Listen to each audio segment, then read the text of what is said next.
Election 2011 coverage on Manx Radio. Brought to you by PDMS.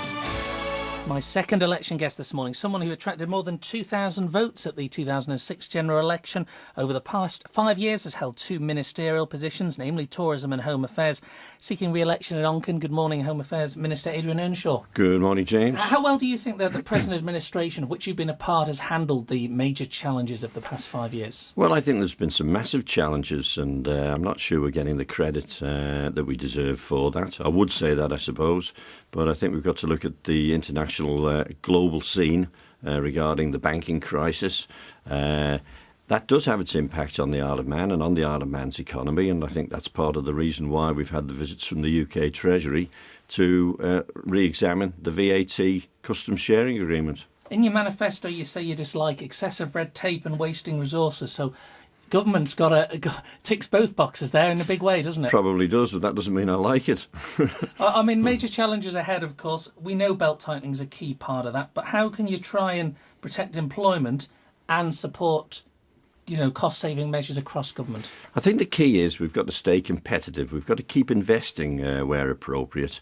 And if we can stay competitive, it leads to job creation.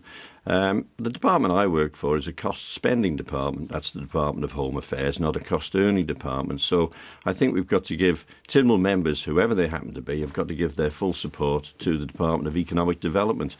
That was created purely for this purpose, and it's to drive forward the economy of the Isle of Man.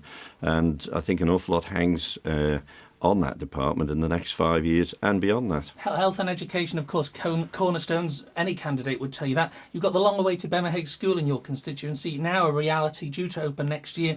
Great for the young people of Onchan, but what about that generation ahead? Higher education, it's financially very well supported, but can it continue to be supported, sustained at the current level? Certainly hope so. I've put in my manifesto that I'm supportive of this.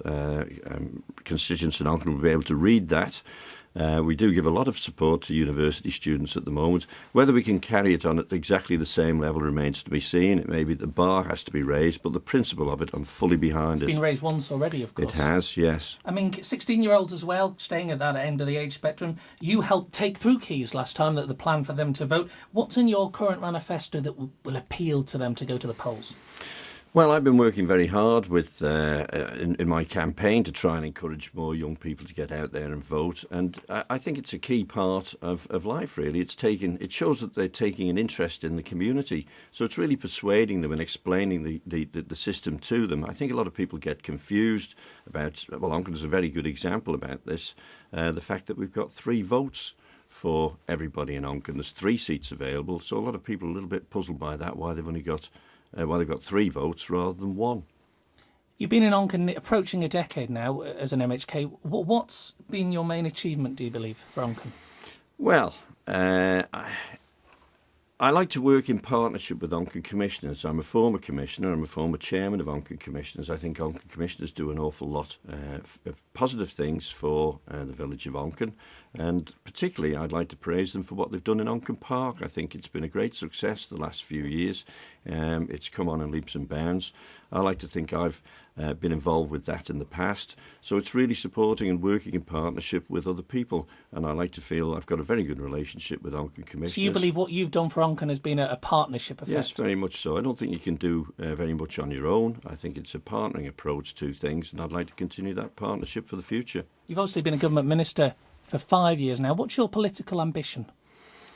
Well, I think I've probably reached my political ambition. I'm very happy being a Minister of Government. I mean, my challenge at the moment is to be successful at the election in September. So I hope that will be the case. For the future beyond that, I'm not quite sure. And just finally, I think you've put your cards on the table already, but you're quite clear, are you, in who you'd like the island's next Chief Minister to be? Well, I think I'm not sure that I have put my cards on the table regarding that, but I think the public seem to favour Alan Bell as the next Chief Minister. But I think we'll have to remain to be seen. You wouldn't be opposed to that, though, would you? I wouldn't be necessarily opposed to that. It remains to be seen whether he'll put his name forward. I think there's a lot of hurdles to go over before we get to that point. Adrian Earnshaw, Home Affairs Minister, thanks for your time this morning. Thank you, James. Thank you. It's 8 o'clock.